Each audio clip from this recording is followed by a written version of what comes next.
Hello everyone, welcome to Weather Bombs. I've got a major update for you today because the pieces are finally starting to lock into place.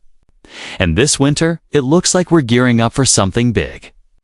I'm talking about a perfect collision of atmospheric forces, all merging together to unleash what could easily become one of the snowiest, most unforgettable winters we've seen in years. So, let's roll this forward to around 2 a.m. tonight and check out what's unfolding. Near the southern tip of Hudson Bay, a dominant low-pressure system is spinning up there like a beast. That's our main atmospheric engine right now. But here's where it gets interesting. A secondary low is trying to organize farther south, near the northeast and mid-Atlantic. These two are interacting, pulling in deep moisture and stirring up widespread precipitation through the Ohio Valley, the Great Lakes, and all the way into New England. Meanwhile, the Northwest isn't done yet. That earlier energy is sliding eastward, spreading showers across the central U.S., but take a look at the West Coast. We're seeing a warm surge building in from the Pacific. And that's a textbook positive PNA, Pacific North American Oscillation setup. When that index turns positive, it pumps warm air into the western states, which forces all that cold, dense air to spill into the east, and that's exactly what's starting to happen, by the way. If you'd like a custom forecast for your city or region, drop it in the comments. I'll respond to as many as I can. And if you enjoy the video, make sure to like and subscribe to the channel. I'd truly appreciate it. Now, fast forward to Tuesday, the cold starts digging in harder. It's that slow creeping chill that tightens its grip day by day. By midweek, around Wednesday, that trough digs deep. Classic setup. Ridge in the west, trough in the east. When you see that pattern on the maps, you already know what's coming: colder air, more precipitation, and a storm track that loves to spin up those broad, messy low-pressure systems over the Great Lakes and Northeast. As we move into Thursday and Friday, the pattern just reinforces itself. Every new model run isn't rewriting the story, it's doubling down. Cooler than average temperatures stretch across the entire eastern half of the U.S., lingering well into the weekend. Even when the trough lifts slightly, we're still several degrees below normalist, especially along the East Coast and parts of the Mid-Atlantic. Then, the jet stream flexes again, sending new energy plunging into the Pacific Northwest. That's your next low-pressure setup forming, and it's what usually triggers the next cycle of change. As it moves inland, it drags another wave of cold air southward, flipping us right back into that negative phase pattern, the kind that sends rain and mountain snow into the northwest while reinforcing chilly air back east. By the weekend around Saturday, the 25th, looking stormy coast to coast. The northwest gets drenched, the Midwest lights up with rain, and the deep south through the Ohio Valley sees thunderstorms and scattered showers. The atmosphere is basically hitting reset, keeping this back-and-forth rhythm alive. Heading into the next week, everything begins building toward something bigger. You can literally see the energy consolidating over the north-central states. A sharply defined cold front with a dramatic temperature contrast. Behind it, that deep blue Arctic air is ready to surge. It's like the atmosphere is pulling back a slingshot, charging up for another blast. And here's the kicker: it's starting to mirror last fall's setup. Remember that pattern? Repeated cooldowns, constant reinforcing troughs in the east, and a stubborn chill that refused to leave. Well, this looks almost identical. And if that trend continues, we could be heading into a much more wintry November than most are expecting. We're not just talking 1 or 2 snow events. I'm seeing multiple rounds of heavy snow, widespread ice, and brutal Arctic outbreaks gripping the nation from coast to coast. The current setup is screaming winter chaos, so buckle up because I'm about to break down exactly who gets buried, who dodges the worst, and why this winter could become one we'll be talking about for years. But before we dive into what makes this year different, let's step back for a moment and remind ourselves what a normal U.S. winter typically looks like.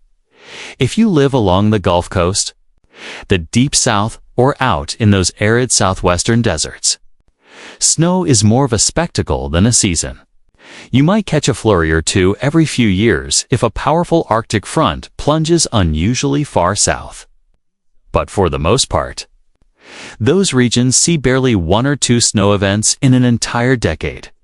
Move up into the southern plains, mid-south, mid-Atlantic, and parts of the Pacific Northwest, and the story begins to shift. These zones usually see one or two winter storms each year, adding up to roughly a foot or two of snow by the season's end. You'll get your snow days enough for a few memories, but nothing too extreme now. Once we move into the Midwest, the northern plains, and up into the Northeast, that's where winter really starts to flex its muscles. These are the battlegrounds that routinely collect 2 to 3 feet of snow, sometimes even 4 or 5 feet in strong years.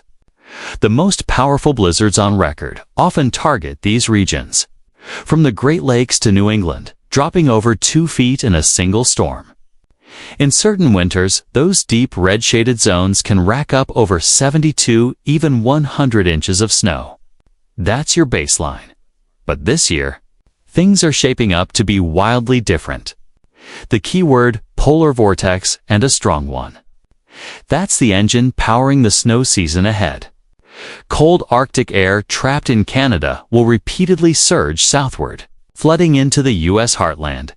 Expect wave after wave of bitter air diving into the Rockies, the Midwest, the Ohio Valley, and the Northeast. These regions are locked in for an extended, high-impact winter with more snow, longer cold spells, and much greater volatility overall. I'm projecting snow totals to run 6 to 12 inches above average in many of these zones, thanks to the sheer frequency of major systems. Along the East Coast, multiple nor'easters could spin up this year, each capable of dropping heavy accumulations, and if that sounds wild, the upper Midwest and Great Lakes may go even bigger. I expect massive snowfall surpluses 12 to 24 inches above average.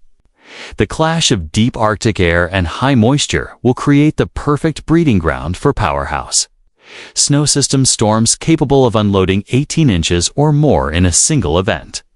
Unfortunately, not everyone's joining the snow party. Out west, especially west of the Sierra Nevada, things could disappoint. Typically, you might get a couple of notable storms, but this season looks drier and leaner. Even the Sierra could end up 2 to 3 feet below normal, a major reduction from its usual bounty. Then we have the wild card, the southern plains, the deep south, and sections of the Ohio Valley. These regions are unpredictable. They could either erupt with 1 or 2 major snow or ice events, or stay largely quiet all winter. If the jet stream aligns perfectly, we could see a repeat of last winter's southern snow and ice outbreaks. Speaking of ice, that's a huge factor this season. There are strong indications of more widespread and severe ice storms from the Rockies to the East Coast. We could see storms laying down half an inch or more of glaze, crippling travel and knocking out power for days. Now, let me highlight the regions I'm watching most closely. Across the pink zone, think the Midwest, the Ohio Valley, and as far south as Oklahoma and Arkansas, I'm expecting multiple significant ice events, possibly 1 or 2 major ones. But the real bullseye for destructive ice storms is the purple zone: Iowa, Missouri, Kansas, and Nebraska, where at least 1 or 2 major ice events appear increasingly likely this winter. All of this, the cold, the snow, the ice, traces back to one powerful player, the polar vortex. That massive whirlpool of frigid air usually parked over the Arctic can weaken, sending chunks of its icy core south into the U.S. this year. The setup looks primed to unleash multiple Arctic blasts, especially across the northern plains and upper Midwest. where wind chills could plummet to 60 or 70 degrees below zero. That's dangerous cold. The farther south you go, the outbreaks become less frequent, but even then, I expect sub-freezing temperatures and maybe even snow reaching Alabama, Mississippi, and Georgia. All right, if you'd like a specific forecast for your city or region, drop it in the comments below. I'll answer individually as time allows. Commenting is completely free. Thanks for watching, and I'll see you in the next one.